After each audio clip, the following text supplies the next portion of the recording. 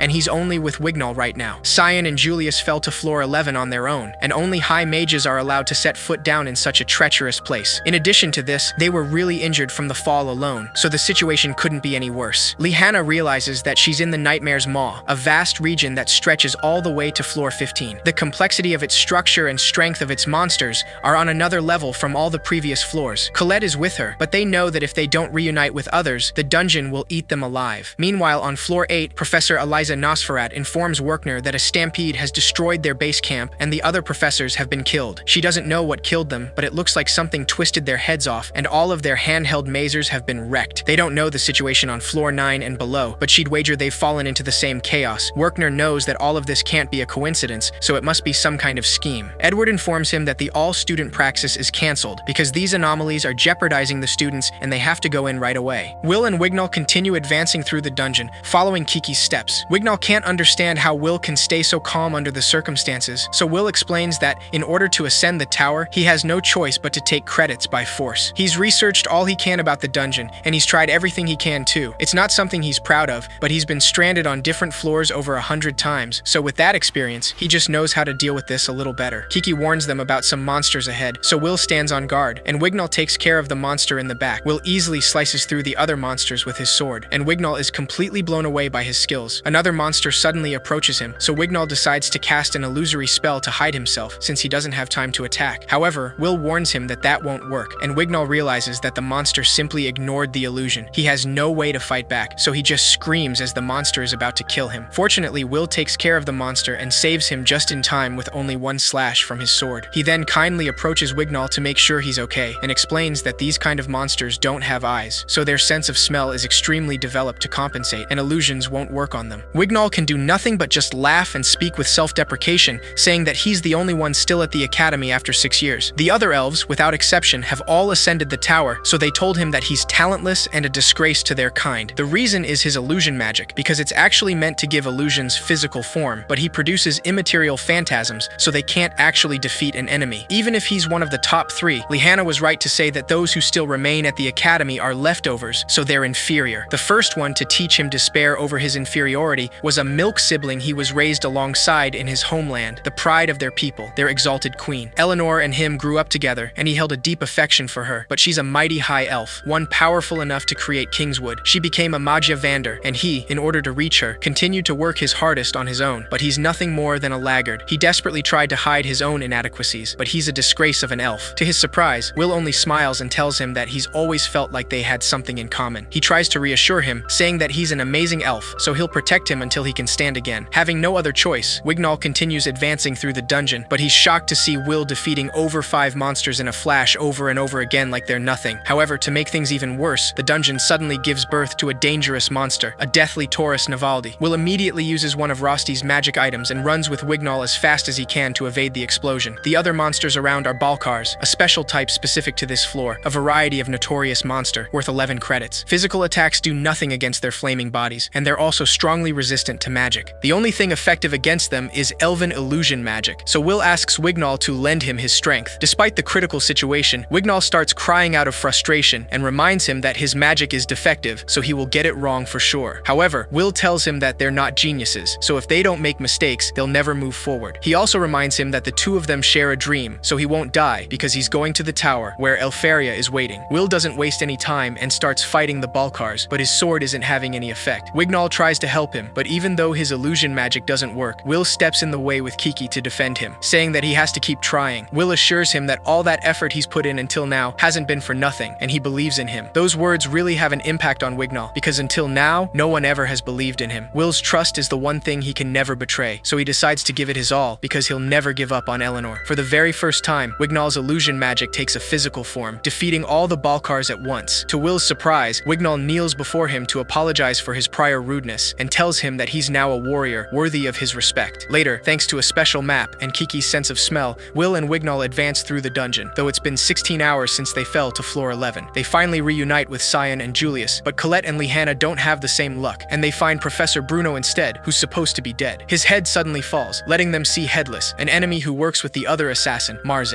Headless crushes Bruno's head and informs the girls that they're just their average villains, and they want to destroy the false sky. Just after saying that, Headless throws an attack to slice their heads off, but Will suddenly steps in the way to save them, saying that they found them thanks to the crystals Colette was leaving behind. Headless mentions that it wants to add their heads to its collection, but Marze drags it away, saying that they have to go grab the goods, so there's no time for this. Feeling a little disappointed, Headless decides to let Duke take care of them, so it uses the Mage Queen's secret transportation magic to summon the monster that appeared on floor 10, an evil Grand Duke worth 270 credits. The group immediately retreats to think about a strategy, but they're all utterly exhausted, battered, and in the worst sort of irrational situation. Despite this, Will tells them that their only recourse is to slay the Grand Duke, because when a lord of Baron rank or higher is present, the evil-type monsters establish a domain that can span across multiple floors. But if they take out the lord, they lose their leader, which should open up a way for them to escape. Wignall decides to trust him, and Lehanna realizes that she was mistaken from the beginning, because Will wasn't meant to be their shield, and he was meant to be their leader instead. Everyone puts their trust in him, and Will convinces Julius to help them, saying that he'll teach him a secret magical trick of Elfaria's. This trick allows Julius to cast advanced spells with long incantations thanks to the doubles he creates with Ars Vice. While he does that, the others simply act as decoys, keeping the Duke occupied until Julius begins his bombardment. Everyone follows Will's strategy, and even though the Duke blocks Julius's bombardment, the effects of the ice slows its wings, so Lehanna jumps into action. With her high-speed maneuvering, she's able to slip into close quarters striking range. However, the enemies from before apparently inscribed a spell in advance to create a barrier around the Duke. As soon as she makes contact with it, the barrier turns into offensive mode, so Will quickly moves Lehanna out of the way, and Kiki casts a magic barrier to protect them. Despite this, the attack is so strong that it even breaks through Kiki's barrier, and it completely destroys Will's goggles. Will enters a state of shock after this, and he only snaps out of it after Cyan beats him up. When he sees that Lehanna and Wignall are risking their lives to buy them some time, he immediately runs straight to the Duke to fight it, despite how terrified he is. Everyone joins the battle, fighting with all their strength, but no matter what they do, it isn't enough to defeat such a beast. Will soon realizes that a wand isn't enough to defeat it, and a sword can't slay it. Just then, Rosti remains hidden and throws a crystal at Will, hoping that he remembers, and saying that it's a wand and a sword. Will picks up the crystal, and the memories suddenly flood his mind, making him remember the words from a woman who said that one day, wand and sword will meet and join. He immediately grabs his sword and asks Cyan to use his magic on it. Cyan's fire fuses with Will's sword, leaving everyone in shock, and for a moment, Will's field of vision turns red, and strength wells up inside him. The torrent of power rushing through him prompted him, and before he knows it, he invokes its name, Ignis Weiss. With only one slash of his sword, Will completely cuts the Grand Duke in half. The sword goes back to normal right after that, and it's clear to everyone that Will defeated the Grand Duke himself. However, he doesn't have any strength left, and a horde of sentinels and guards suddenly attacks. Werkner and Edward see everything through Kiki's crystal, so they try to hurry to the place. It's impossible for them to make it in time, but to everyone's surprise, a powerful mage uses a high-level annihilation spell to defeat them all at once. The professors arrive right after that, and everyone immediately recognizes that powerful mage as Aaron Mysterious Old King, the king of the Magia Vander and the most powerful of the wands. Aaron tells them that they have fought well, and the whole group is thrilled to have his praise, because even elves tremble with elation in his presence, and everyone worships him. While everyone is fixated on the Soul Sovereign, Will's eyes are drawn to a boy in his group. This boy actually approaches him and introduces himself as Finn, saying that he's surprised to see that the sword still lives. In another scene, we see that Marzi and Headless managed to retrieve a special sword, so they actually have cleared their mission. And so, the all-students praxis came to a close in an unprecedented manner. There were 11 fatalities, all of them Academy professors, and thanks to the efforts of the surviving faculty, there were no student casualties. The school put out a call for any information on the instigators behind the incident, but it has yet to produce any leads. Even though they're still unable to wipe the bad taste from their mouths, the survivors begin their respite. Will is still thinking about the feeling he got when he met Finn, and the girls tell him that he must be part of the Finn tribe. Though their kind can't use magic, over many generations, the little people have gained extensive knowledge of the dungeon. They've had a contract with the tower since the age of the Mage Queen, so they aid them as guides, helping to cover new ground in the labyrinthine dungeon. It's said that without their help, they couldn't reach the deeper floors. Several days later, we see that Finn meets with Cauldron after an expedition where he reached floor 49. He gives her the weapon from the report, the Mage Slayer, the same sword Mars and Headless had retrieved. It is torn to pieces now though, and Finn explains that they ran into an unsavory group on floor 40 and immediately clashed. They killed around 20 of the expedition's high mages, so they took care of them, but he's willing to wager that Mage Slayer wasn't created by the dungeon naturally, which means they're most likely experimenting down there. They began collecting materials deep in the dungeon. Then, by combining different pieces, they created this weapon. Finn mentions that Aaron ordered him to go back into the dungeon to investigate, so he'll leave analyzing that weapon to her. Cauldron accepts the request, but Finn then changes the topic and asks her why she didn't tell him anything about Will, since swords are supposed to be his territory. Cauldron explains that Will actually yearns for a wand, and he intends to ascend the tower to become a Magia Vander. This information surely takes Finn by surprise, because he's never heard of a sword aiming to become a wand. Finn decides to entrust Will to all of them for a little longer, but he warns her that he'll be sticking his nose in from now on. 2 months after the incident, some of the students still haven't come to terms with what happened, but the school year is once again coming to a close. Werkner informs them that for the 6th years, it's time for their actual final exams, so today commences the first day of their graduation exams. 2 months after the all-student praxis, Will and the others finally face the Nabarus,